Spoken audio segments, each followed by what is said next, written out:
Welcome to the 183rd installment of Ear to the Ground, the Land Stewardship Project's podcast on family farming, sustainable agriculture, local food systems, and local democracy. I'm Brian DeVore, editor of the Land Stewardship Letter. It's been well established that getting more continuous living cover on farmland is a key way to build soil health, reduce erosion, and cut the amount of nutrients and other contaminants that make it into our water. Cover crops and pasture grasses provide the kind of year-round soil armor that's lacking when annual row crops like corn and soybeans are the only things growing on the land. Making the establishment of continuous living cover a practical, financially viable option for farmers is a major focus of the Chippewa 10% Project, an initiative the Land Stewardship Project is helping lead in west central Minnesota. LSP, the Chippewa River Watershed Project, and various other partners are working with farmers to develop profitable production systems that keep plants growing above and below ground as much of the year as possible. So how do we get the word out to both farmers and natural resource professionals that continuous living cover can pay off economically and environmentally? Well, as they say, seeing is believing. One handy visual tool is a rainfall simulator. This consists of a table-like setup upon which squares of soil have been laid out. Each square, which has been cut out of neighboring fields, represents a different way of farming the land.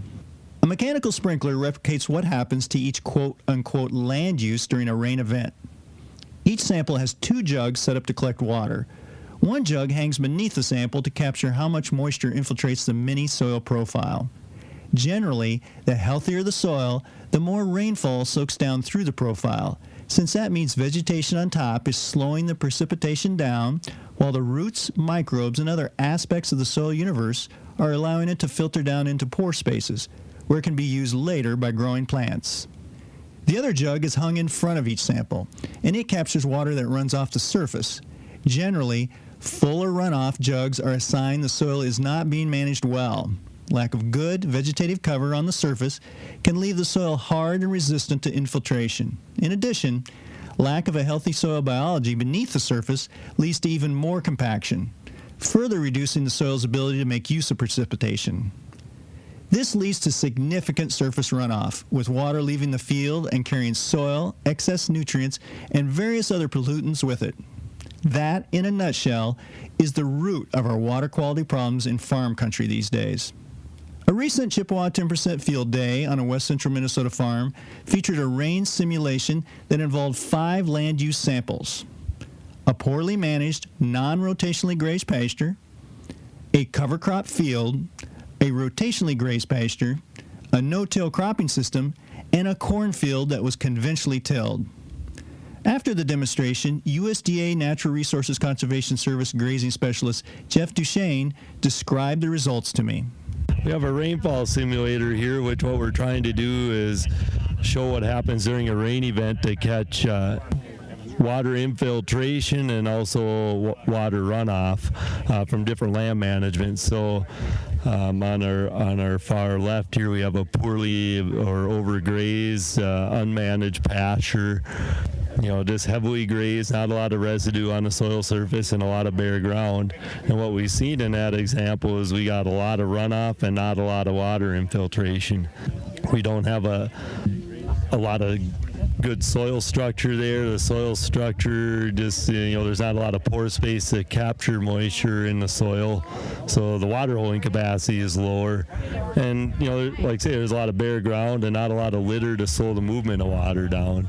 Yeah, what kind of just to clarify what we've got with your jar with the runoff, it's about a little over half full, it looks like. Yeah. And with the infiltration, maybe 2 inches, 3 inches at the bottom. So not much was going down through the profile. A lot was going off the top. Yep. So, we got probably a little bit that filled in what pore space was there, and then it just started to run off. Yeah. And so in the next example, we have a season-long cover crop that the producer planted for grazing, and it's been in row crop production or pretty much every year since this. And so here we had quite a bit more infiltration, just because a lot of that has to do with we got our cover crops were essentially planted in close rows, so you got a lot more root system development underneath, and just a lot of different roots. We got some tap roots with the brassicas like the turnips, but then we also got the fibrous root system with the annual ryegrass. So that's building soil structure, and then that vegetation on top of the ground, it reduces that raindrop impact. It really reduces that velocity and gives the soil a chance to suck up that moisture a lot better than the overgrazed pasture or the conventional till sample that we'll talk about later on. I mean, we still had some runoff there, but it's quite a bit less than even the overgrazed pasture, just because of that soil building and the vegetation on the soil surface. Yeah, it looks like the jar's maybe about a quarter full with the runoff, and then like you said, the infiltration was a little more than half, it looks like. Yep. So then our third example is our in the middle here is our well-managed pasture, which basically there, where the cattle are on the pasture for a few days and then it's getting several days of rest. I mean, it's probably getting 60 to 90 days between grazing events. So we have a lot of litter on the soil surface and a lot of living plant material. So we got the vegetation there to slow the raindrop impact. But we also have the soil structure there. We're not only building plant material above ground with the grazing system, but we're also building that root system below ground. And we really see that in our jars. We got virtually no runoff and everything infiltrated. And I've run this test many times, and we come up with something close to this almost every time. It takes a lot of water for a well-managed pasture to actually run off. I mean, our perennial vegetation has an amazing capability of holding moisture, and especially managed perennial vegetation where you're grazing in a well-managed fashion or haying in a well-managed fashion and giving it the disturbance to promote active plant growth. And so when you talk about the environmental impact here, we're getting, in the well-managed pasture, we're growing more grass, which from the production end is the key for the livestock producer, but we're creating some variable wildlife habitat with the grazing system management, where one pasture is rested and other pastures, or one pasture is grazed and other pastures are rested. So we're getting some more heterogeneity on the landscape, but we're also from a water quality standpoint, which is a hot topic, in the whole upper Midwest, I think, right now, and you can see if we can get water to go into the soil, not across it, we can really have dramatic impacts with well-managed pasture. Yeah, I got to say, this is really striking in that I'm bending down, I can't see any water runoff in the jar that was measuring the runoff, and the jar that was for infiltration is full, brim full. So you're not kidding, it really did infiltrate, and you got virtually no runoff off the surface, which means no erosion, no contaminants going downstream. Yeah, and this is after I'm not sure how much rain they got in the past week and a half, but I know I heard somebody say that was here that they had 4 to 5 inches in the past week and a half. So the soil is already, all these samples already had some moisture in the soil. It wasn't like 2 or 3 weeks ago when it was pretty dry. So and we're still able to hold that much water. And and we're still getting a lot of runoff from some of our other land management, our unmanaged pasture, overgrazed pasture, and our conventional tilled cropland. And on this demonstration, we ran it was a pretty significant rainfall that we were modeling here. It was like 1.5 inches in 10 minutes or something like that? Yeah, it was fairly heavy, so you don't see rainfall that heavy very often, although I would say when we got all that rain, I know at my house by New York Mills, we had over 6 inches of rain in the span of 3 or 4 days. At times, it was really heavy. And as the soil gets saturated, the amount of potential for runoff really goes up, and so even though it was heavier than what you might see oftentimes, it still shows that when particularly the raindrop impact on that bare soil. You don't have to have a very heavy rainfall event to have soil movement and erosion. So now explain here. So the next land use we got represented here is no-till. Describe what we got going on here. So this is actually a strip till field so basically right where the row crop is planted, there is a little line of tillage in there, but everything in between the row is left intact. And this field has been in a strip till operation for about 8 years in various crops, mainly corn and beans. And this year it's beans. Last year it was corn for grain. And over the course of 8 years, I think what we saw here tonight was some building of some soil structure and the power of residue. We didn't have any runoff to speak of. And we had all sorts of infiltration, so you can see that, leaving that soil intact, we're building soil structure, building pore space in the soil so that, the soil can hold more moisture, and just that litter on the surface sucking up moisture, reducing your raindrop impact, and, allowing that moisture to get into the soil as opposed to running off. So even on the cropland example, there's some things you can do with the cropland management to really minimize your potential impacts to soil erosion and water quality.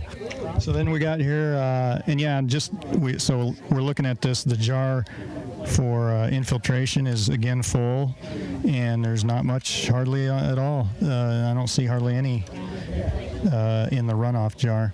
So then we've got the conventional tillage, the last one here. Yeah, so our last field of conventional tillage, and it was corn last year. It's corn again this year. And I'm sorry to interrupt, but I want to set it up. I'm looking at it. It's 95% bare soil. We've got a few corn stalks, not very well broken down or covering the soil. A lot of bare ground here. Yeah, and that's pretty much how it laid in the field, was exactly what we see here, where there was, we're probably looking at maybe 20% ground cover with litter, probably not even that much. And so the rest is just exposed soil. And if you look at we had some runoff, we had a little bit of infiltration, but if you look at the color of the runoff, we're getting a lot of soil movement. And even in the tray that's gathering the runoff, you can look at all the soil that's in there. So if you think about what's attached to that soil, you have your, whatever nutrients are there. There could be potential, whatever was applied to that field. If you have some herbicides that have some residual that attach to the soil, that's going to be running off right with it. So you talk about water quality impacts. Soil and nutrients that leave the farm aren't doing the producer any good. That's money that's lost because you can't replace the soil that you lost. The only way you can replace those nutrients are by applying more nutrients, so that ultimately adds cost to the operation. So if you can keep that on the field where you want to grow a crop, you can really improve on profitability by maintaining, because that's real dollars that's leaving right there. Yeah, and we're talking about, so there was very little in the infiltration jar, hardly any infiltrated down through the soil profile, and then we've got, 4 maybe inches of runoff, but the key point here is this very dirty runoff. It's by far the dirtiest runoff we've got here. Yeah, yep. We're definitely losing soil and whatever's attached to that soil. And it also had the least amount of infiltration. So, this one was a little bit different tonight, where I think we might have been losing some water, outside the pan, because the 2 jars combined kind of had the least amount of water. So I think the sample probably wasn't set up quite solid in there, but I think the point was made with what we had here that, and especially when you look at what the sample looks like, I mean, you can visually see on the sample erosion, soil moving towards the front of the sample.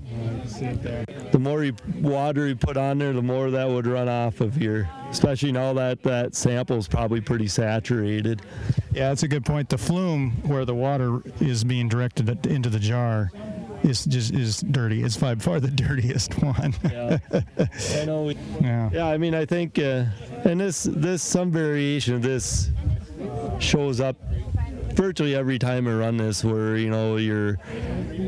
the more management you apply to the land, the less runoff you have and the more infiltration you have. And by management, I'm talking, like reduced tillage, cover crops, managing pastures through a rotational grazing system. And then, as compared to, like an unmanaged pasture as continuous graze or a cropland that's where a lot of tillage is applied, you're going to get runoff from those types of land management activities.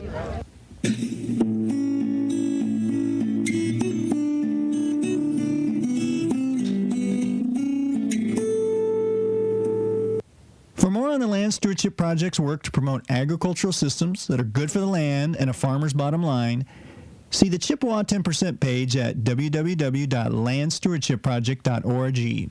If you have comments or suggestions about this podcast, contact Brian DeVore at bdevore@landstewardshipproject.org, or you can call 612-722-6377. Thanks to Laura Borgendale, a Western Minnesota musician, for Ear to the Ground's theme music. And a special thank you to all of Land Stewardship Project's members who make initiatives such as this podcast possible. If you're not a member, visit landstewardshipproject.org to learn how you can support LSP. Thanks for listening.